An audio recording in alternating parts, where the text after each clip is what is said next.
Assalamualaikum warahmatullahi wabarakatuh. Salam sejahtera bagi kita semua.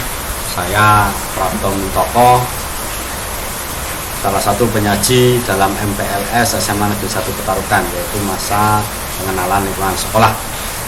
Di sini saya akan memberikan materi tentang budaya, tata tertib, etika, dan tata krama yang harus dimiliki oleh setiap siswa.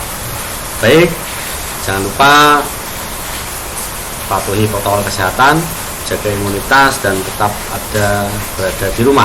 Jaga imunitas sehingga kalian tetap melaksanakan kegiatan yang nantinya ke depan akan lebih padat dibandingkan pada saat SMP nantinya kemarin, gitu ya. Kemudian saya ingin katakan bahwa untuk tata krama adalah sebuah kebiasaan yang lahir dalam hubungan antar manusia. Tata krama yang semula berlaku dalam lingkungan terbatas, lama-kelamaan dapat merambat ke lingkungan yang lebih luas. Tata krama dalam pergaulan. Yang pertama, komunikasi sebagai sifat alamiah manusia. Ketika kalian berkomunikasi, tentunya sudah menyangkut dengan interaksi orang lain. Kemudian yang kedua, bahwa komunikasi dan tata krama pergaulan adalah hal yang tidak dapat dipisahkan. Kalian ingin berinteraksi atau bergaul kepada sesama teman, kepada di lingkungan warga sekolah SMA Negeri 1 Petarukan, maka kalian harus lihat antara komunikasi dan tata krama itu tentunya tidak mungkin dipisahkan dalam hal konteks pergaulan, gitu ya. Maka tata krama itu haruslah dijaga. Tata krama berkenalan. Hendaknya kedua belah pihak saling menyebutkan nama, saling memandang, berjabat tangan, tidak mengayun-ayunkan tangan. Ketika nanti sudah pandemi berakhir, mudah-mudahan segera cepat berakhir, ketika kalian bertatap muka sama teman dan semua warga sekolah, maka hal-hal tata krama berkenalan ini hendaknya kalian harus perhatikan. Kemudian tata krama berbicara. Berkata perihalalah lidah, jangan menyinggung perasaan orang lain. Ketika kalian tidak suka dilecehkan atau diperbincangkan oleh orang lain, maka seyogianya kalian tidak melecehkan atau meremehkan atau menggunjing yang menyinggung perasaan orang lain, gitu ya. Kemudian jangan memotong pembicaraan orang lain. Perhatikan Anda bicara dengan siapa, apakah sama teman, apakah kepada guru, meskipun nanti daring dan PJJ penuh, pembelajaran jarak jauh, maka etika berkomunikasi di HP, di WA, di grup kelas hendaknya dijaga tata kramanya, gitu ya. Kemudian tata krama nanti berpakaian, berpenampilan. Kalau pakaian seragam sekolah harus dimasukkan, pakai dasi, sabuk hitam, seragam putih abu-abu, maka patuhilah. Pada waktu olahraga, pakailah pakaian olahraga. Memakai pakaian harus cocok dengan situasi dan tempat, kondisi. Ini tentunya kalian juga di SMP dulu paham betul lah bagaimana cara berpakaian seragam. Kemudian ketika kalian sudah naik ke senior high school, maka pola pikir kalian harus menyesuaikan lebih dewasa daripada yang saat junior high school atau di SMP, gitu ya. Cara berjalan bersama, laki-laki harus melindungi wanita. Kalau ada dua wanita dan satu pria berjalan di sisi yang berdekatan dengan lalu lintas, ya, itu tata cara untuk berjalan. Kemudian ada cara makan. Cicipilah makan dan minuman dengan tidak bersuara. Jika batuk pada waktu makan, tutupi mulut, berdoa sebelum makan. Kemudian tata cara menggunakan fasilitas umum. Tentunya di sekolah, lingkungan sekolah banyak sekali fasilitas umum yang nantinya bisa digunakan bersama-sama. Buang sampah pada tempatnya. Jagalah kebersihan baik di dalam kelas maupun di sekitar halaman. Sopan berkendara di jalan, gitu ya. Kemudian konsep dasar pembangunan karakter dan sumber nilai. Pengertian pembangunan karakter, bagaimana kita sumber nilai pembangunan karakter, dimensi karakter yang baik itu seperti apa. Yang pertama adalah pengertian pembangunan karakter.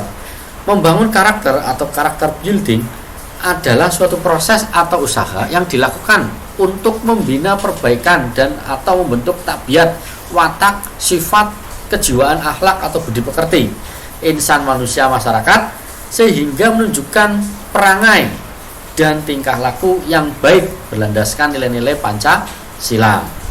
Ya. Yang kedua, tujuan pendidikan karakter. Pendidikan karakter pada intinya bertujuan membentuk bangsa yang tangguh, kompetitif, berakhlak mulia, bermoral, bertoleran, bergotong royong, berjiwa patriotik, berkembang, dinamis, berorientasi ilmu pengetahuan dan teknologi yang semuanya dijiwai oleh iman dan takwa kepada Tuhan Yang Maha Esa berdasarkan tetap koridor Pancasila. Kemudian dimensi-dimensi karakter yang baik. Yang pertama adalah karakter mulia. Karakter mulia berarti individu memiliki pengetahuan tentang potensi diri yang ditandai dengan nilai-nilai percaya diri, kritis, logis, analitik, kreatif, dan inovatif, mandiri, hidup sehat, bertanggung jawab, sabar, berhati-hati, rela berkorban, pemberani, dapat dipercaya, jujur, menepati janji, produktif, ramah, menghargai waktu, cinta keindahan, bersemangat, disiplin, jujur, tekun, ulet, dan gigih. Nilai karakter. Yang pertama adalah nilai karakter dalam hubungannya dengan Tuhan. Nilai karakter dalam hubungannya dengan nilai diri sendiri atau personal. Nilai karakter dalam hubungannya dengan sesama, kalian bergaul sama teman. Kemudian nilai karakter dalam hubungannya dengan lingkungan. Berikutnya adalah sumber nilai pengembangan karakter. Yang pertama adalah sumbernya tentunya agama. Itu ya. Kita punya 5 agama ditambah kepercayaan dan Tionghoa. Ya, atau Konghucu.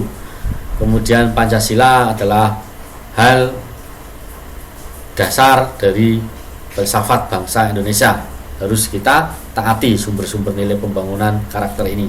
Kemudian budaya setempat, kita ingat orang Timur, orang Jawa, sopan santunnya sangat dijaga sekali. Tujuan pendidikan nasional yang tertuang dalam PP nomor 19 tahun 2003 tentang sistem pendidikan nasional. Itu ya.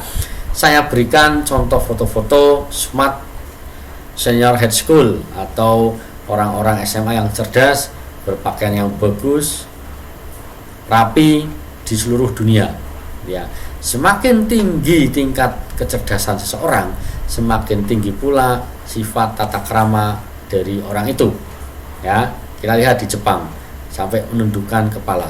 Bahkan kita orang-orang dulu, orang Jawa, kepada raja, kepada orang yang lebih tua, kita juga menghormati dan menunduk ketika ada orang tua lewat. Itu ya.